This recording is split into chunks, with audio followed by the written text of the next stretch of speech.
Hi, my name is Grant Bendix. I'm a political and community organizer here at the Minnesota Nurses Association, and I'm here today to talk to you a little bit about what advocacy looks like with your legislators. So how can one nurse impact healthcare policy being made at the state level? By talking to your legislators. The best way to advocate for pro-patient policy is by talking to your legislators early and often about issues that matter to your patients and your profession. One mistake many nurses make is to assume that elected representatives know more about nursing issues than they do. The fact of the matter is, most elected representatives are small business owners or doctors or teachers, and not all of them are experts on healthcare policy. That's why most of them appreciate a constituent educating and informing them about issues that they understand. The most effective way to communicate with legislators is through face-to-face contact, either by going to a town hall meeting in your home area, or by stopping by the Capitol when the legislature is in session and seeing your legislator at their office. A great way to find out who your legislators are, connect with other nurses, and get important nursing news from the given week is by downloading the M&A app for your iPhone or Droid. It'll keep you connected and give you some good information. So when talking to your legislators, talk from your experience. That's the best way to get them to move, is by talking about what you know, about what you've seen, about what you've done. The facts will be more memorable through your story than they would be just standing on their own. Don't be afraid to share your passion or emotion when talking about an issue. If you forget everything else, just remember why you're there and why you care. Supportive legislators love to hear stories that they can bring back to their colleagues, other people in their committees in their party, to explain to them why they're supporting a given piece of legislation. So again, don't be afraid to speak from your heart. Remember, you are their boss. They're accountable to you and your neighbors for their actions. Don't be afraid to make a specific ask for support. So if you're there supporting Senate Bill 7, make a hard ask. Ask them, can we count on your support for SB 7? And finally, end on a positive note. Issue advocacy is all about building relationships with your legislators. Press for their support on nursing issues, but don't leave angry. The same legislator who's working against nurses on an issue today may be willing to support nurses on a different issue tomorrow. Minnesota is broken into 67 legislative districts. Each district is represented by one state senator and 2 state representatives, for a total of 201 legislators representing the people of Minnesota at the Capitol in St. Paul. Minnesota is a citizen legislature. That is, they are only in session 4 to 5 months per year. When they're not in session, they hold regular jobs and have homes in their districts that they represent. There are several RNs holding legislative posts, as well as doctors, lawyers, teachers, homemakers, and shop owners. Since the districts are small, you may know your representatives. You may go to the same church as them, grow up with their kids, go to the same dentist, anything like that. Little things like that can help you form a relationship with your legislator and can ease you into telling your story. Legislators are influenced by a number of groups. First, there are their party leaders. The party leaders are in charge of building a consensus within the caucus. The Senate is headed up by Majority Leader Dave Senjem and Minority Leader Thomas Bach. All members serve on a few different committees. The committee chairs decide if and when a bill will be heard. Nursing and healthcare bills are heard through the Health and Human Services Committee.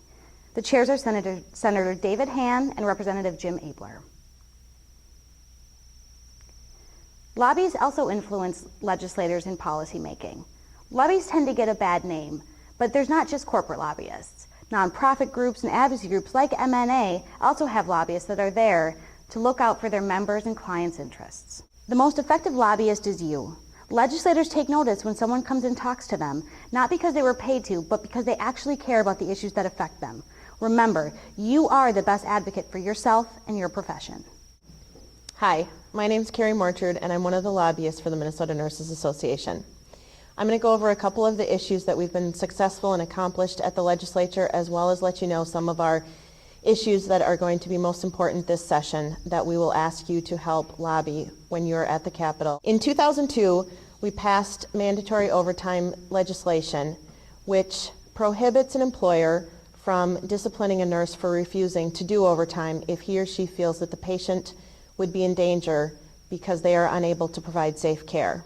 In 2007, we went back and made that stronger by including the state nurses in that as well. In 2007, we also passed safe patient handling legislation, which requires that employers set up health and safety committees that review units as well as purchase equipment so that we use equipment to move patients rather than just ourselves and our bodies. In 2007, we passed the Freedom to Breathe Act, prohibiting smoking inside bars, restaurants, public places to protect people for health reasons.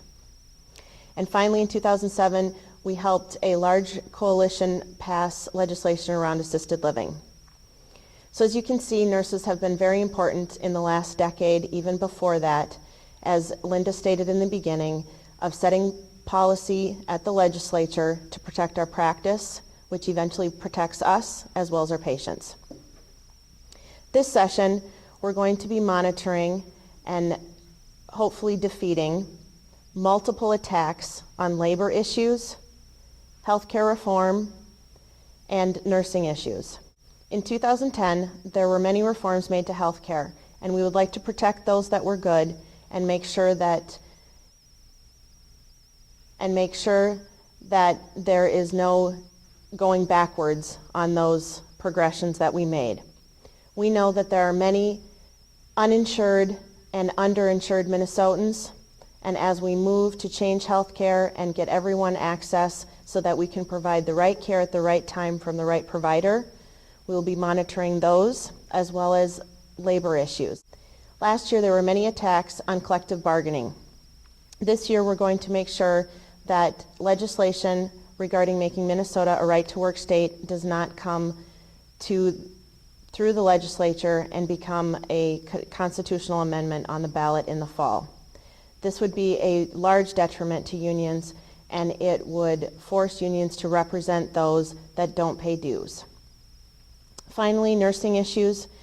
There are many attacks on nursing issues, including a criminal background check that is over and above what is already required. Right now, when you get hired, all employers are required to do a criminal background check. This addition would just be another layer and does not allow for any type of rehab or any consideration beyond that. Finally, nursing scope of practice. We will continue to monitor threats to others attempting to do our job as nurses out in the community, inside our acute care hospitals, and anywhere else healthcare is given. We are all part of a healthcare team and we all work together. However, we are all trained to do a specific job and need to make sure that we protect that scope as well as protect the patients we care for. For more information and the agenda for the day, please visit the website at www.mnnurses.org, and we look forward to seeing you.